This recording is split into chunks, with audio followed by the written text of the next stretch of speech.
may I know your good name? Sharmila, sir. Yeah, Sharmila, can I have your resume? Yeah, sir. Yeah, Sharmila, quickly introduce yourself. So, my name is Sharmila. I'm from Kavali, which is famous for temples and nature, sir. I recently completed my graduation in BSc in Sri Chitran Degree College from Singapore University, sir. Yeah, okay. Along with my degree, I also completed a short-term internship and long-term internship, sir. Okay. Short-term internship is based on Salesforce developer, sir, and long-term internship is based on global service desk, sir. And my technical skills are manual testing and automation testing and core Java, sir. Okay.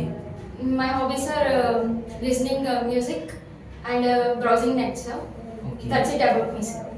Yeah, so that's a great introduction. And so you are good at manual and automation. Yeah, Okay. So can I go with basic questions in manual testing? Yeah, sir.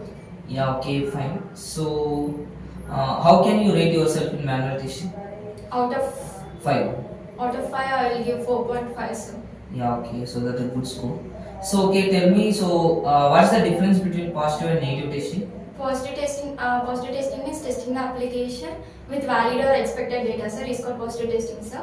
Negative testing means testing the application with invalid or unexpected data, sir. Is called negative testing. In positive testing, we will check only all possible, sir. In negative testing, we will check all possible and negatives also, sir. Yeah, okay. In positive testing, it takes less time. Okay. In negative testing, it takes more time. Okay, so why we are doing this negative testing? To get more defects and Yes. Okay, doing this positive testing, we can know the application functionality. By doing this negative only, we can find the defects. yes. Yeah, fine. So, can you explain verification with technique use? Yeah, so verification means verification is a process of whether we are building a product right or not. Verification is done on is a QA processor. QA means quality assurance. Verification is only done on documents. That is static testing, sir. Okay. Verification is a process oriented, sir. Yeah, okay, fine. There are techniques in verification, sir. Those are Review? reviews, walkthroughs, inspections. Okay, fine. So, same like that, we have a validation as well. Yeah, sir. So, can you explain the validation process? A validation is a process oriented, sir. Okay. It is done on the application, sir. That is dynamic testing, sir. Okay. It is a QC processor. QC means quality control, sir. Verification is a process whether we are building a right product or not, sir. Okay. So, what are the levels of testings involved in the validation? Levels of testing: functional testing, system testing, integration testing. Actually, like we have a 4 levels: unit, integration, system, and user acceptance. Yeah, sir. Yeah. Okay. Fine. So, we are performing the functional testing and non-functional testing. But why we are going to perform this non-functionality testing? By doing functionality testing, we will only check some features only, sir. By doing non-functionality testing, we can know the application performance and usabilities of application. And performance of application based on 4 testings, sir. That is load testing, stress testing, soak testing, volume testing. Based on these 4 testings, depends upon the performance testing, sir. Yeah. Okay. Fine. That's why we are doing non-functionality testing, sir. Okay, so that's good answer. And so here I'm not performing any non-functionality testing. Is it okay to release the software now? No, sir. Why? By doing non-functionality only, we can judge the application is defect free or not. Okay. Yeah, fine. So if without doing non-functional, like we cannot give the 100% quality to the Yeah, customer. Yeah, fine. So we are listening some keywords in it software testing, like defect and error. Yeah, like sir. So can you give the difference between defect and error, like when we can say defect and when we can say error? So defect definition is mismatching in an application. If the test engineer while checking the application, if the expected result and the actual results are not same, then the defect is across it, sir. Okay. If the test engineer find any defect, he will raise to the developer.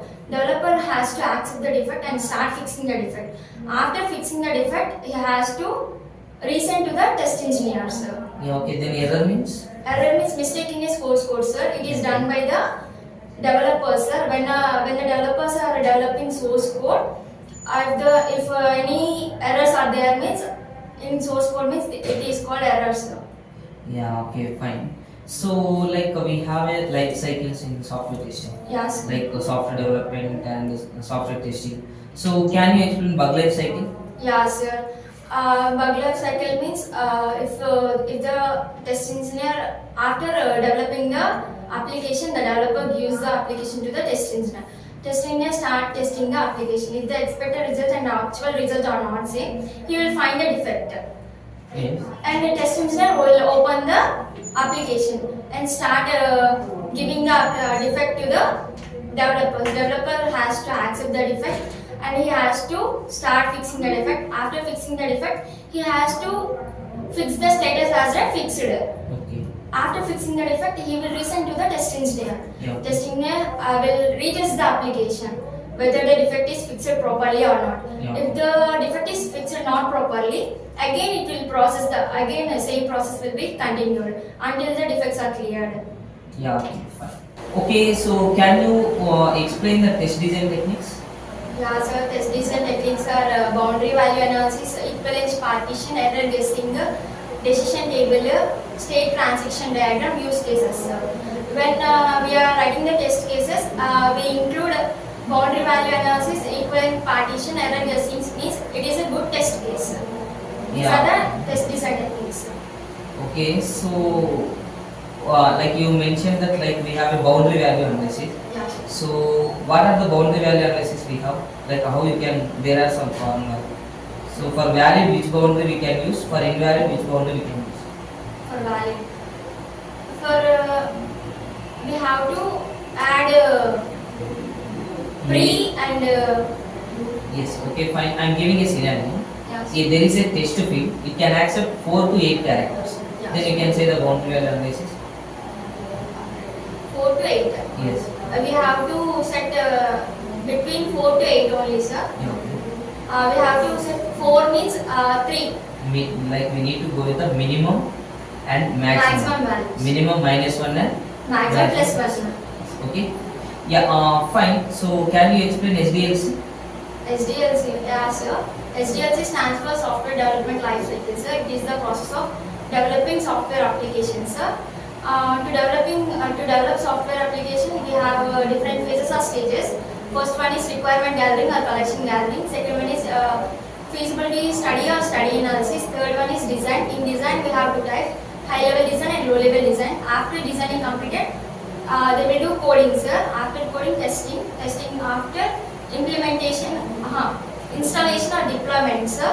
After installation, maintenance or support, sir. In requirement gathering, the customer gives the requirement to the BA. BA means business analyst. He acts a bridge between customer and company. He will collect the documents in the form of CRS or VRS. He will convert the document into SRS form.